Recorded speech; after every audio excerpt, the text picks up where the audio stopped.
So my name is Stephen Kynes. I'm a member of the Ontario Canada Bar, as well as the New York and DC Bar and the Czech Bar. And I passed all three stages of the QLTS exams on the first round.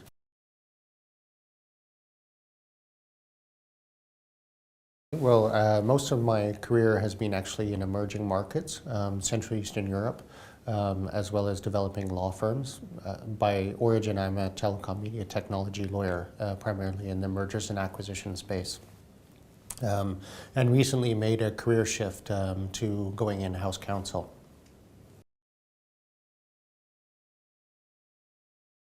Well, I'm a telecom media technology lawyer, specializing in M&A, and I spent 1 year in Canada, but then moved on to the Czech Republic, where I've spent most of my career with international law firms that have an English base. And I was a partner of Linklaters before I continued on with a group of friends to start our own law firm. Moved to Silicon Valley, and then was recruited by a law firm called Bird & Bird to launch our Central Eastern European practice. After completing that project, went on to develop law firms for Indian and Chinese law firms in the UK, and then was recruited to my present position as Libra Group General Counsel, as an in-house counsel.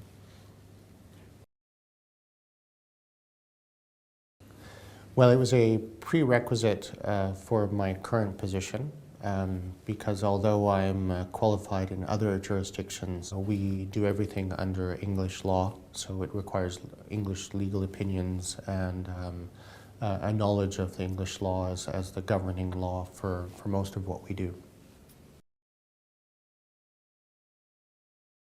In fact, the first part of the exam, the MCT, I did not take with QLTS because I wasn't actually aware of the QLTS school. And I found out from one of my colleagues at work and other people that I spoke with took it, and it seemed to be much better organized than the course that I had chosen. So that was why, in the end, I chose it. It's absolutely necessary to have some kind of training course beforehand, even for somebody such as me who have 18 years of practice in the field.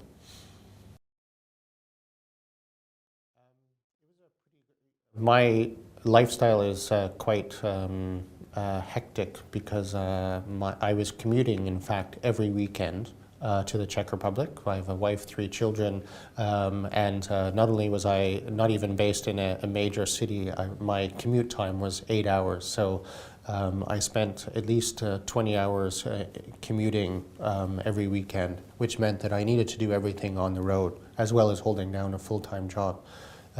So my study experience was really something which was on the road, and QLTS was helpful in that way because the mock interviews are done by Skype. So everything was something that somebody who had a hectic schedule and was on the road could manage remotely as long as you had an internet connection.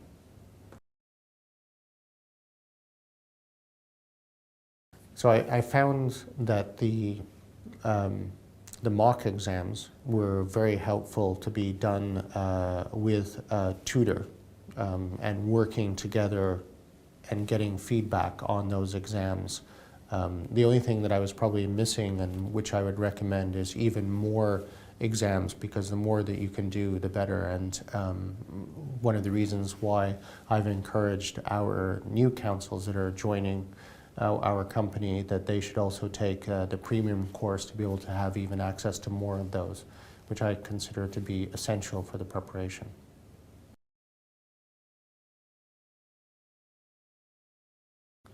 Well, as I spent a lot of my time commuting back and forth at that time because my family was based in the Czech Republic, I needed to do a lot of it while I was in transit.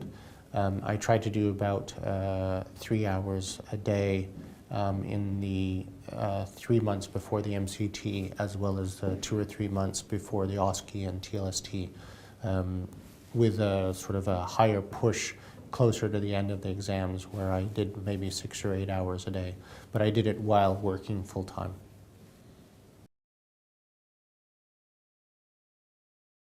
Yes, Libra Group was excellent in particularly with the financial support, and we've generally had it as a policy that where a counsel is required to be a member of the English bar and they don't have that qualification before joining us. We'll provide the financial support with an understanding that they would stay for a period of 2 years after the exam is completed. And in terms of the timing, although I didn't take any days off specifically to study because I didn't have that availability, they were very supportive and understanding that this was a requirement.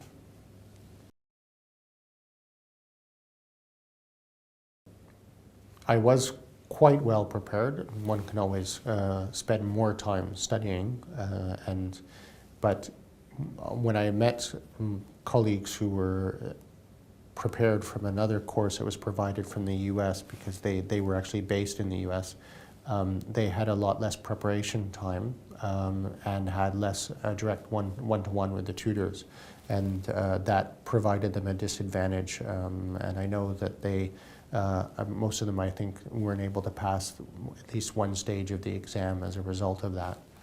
So by comparison, I think the proof can only be the fact that it managed to pass all 3 stages in the first round, that it was well prepared, even though my tutor would have wished that I had spent more time studying.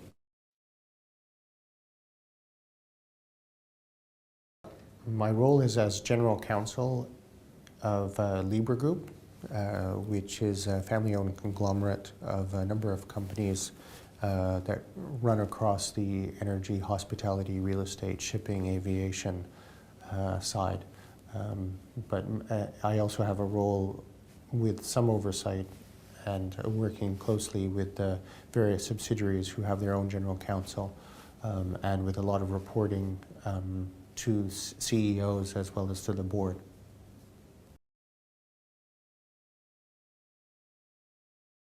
I think it's essential for anyone, no matter how experienced you are.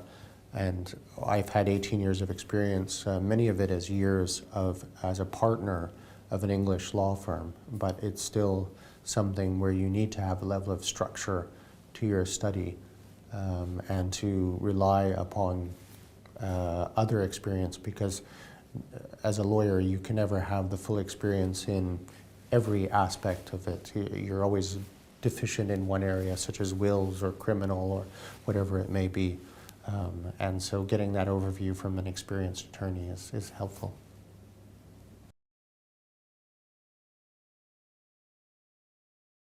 Well, my advice to my fellow counsel has been and will always be that they should spend as much time, in fact probably about half of their time, doing the mock exams and the exam preparation as they do spending on the substantive reading and studying of the materials, because we often spend so much time in that part and then run out of time for the actual practice part, and it's essential to have at least half of that time spent.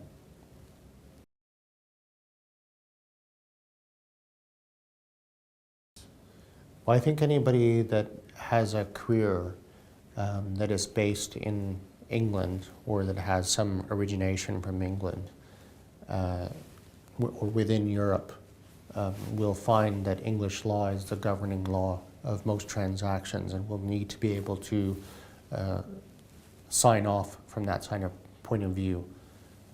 The amount of time that you need is probably about 4 to 5 months for the MCT preparation, and about 3 to 4 months at least for the OSCE and TLST. So overall, there should be thinking of about a year's time before they can imagine themselves as fully qualified to become a qualified English lawyer.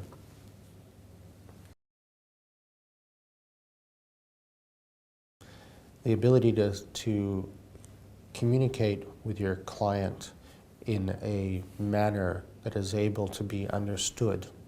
The way I sometimes test it on my 15-year-old son, because he's interested in the area. And if you can't communicate it at that level, then you can't communicate it to your client. And your client needs to know all the time what's going on. And if you can put yourselves in the shoes of when you have a problem and you're not sure whether it's being dealt with, whether it's your broadband provider, not coming up to hook you up with your internet or whatever it may be. What you're missing is that communication, that they let you know what's going on and be able to articulate complex legal concepts in a very simple fashion, but to make sure that they know what's going on and that you're giving them confidence that you're taking care of it. That requires communication all the time. And choosing the right form of communication, whether it's email, when to know when to pick up the phone instead to have that direct, when to go face-to-face, when to fly to your client to see the place or to give an assurance. That's essentially what's important. And the same as with your colleagues. Whether you're the boss or somebody that you're answering to, they all need to know that you're there and that you're handling the matter and you're reassuring them you're giving them the confidence. And I think that that's extremely important. And if you have the confidence to know the substantive legal issues, then you're able to confidently share it with them. But you have to constantly communicate. It's like marriage.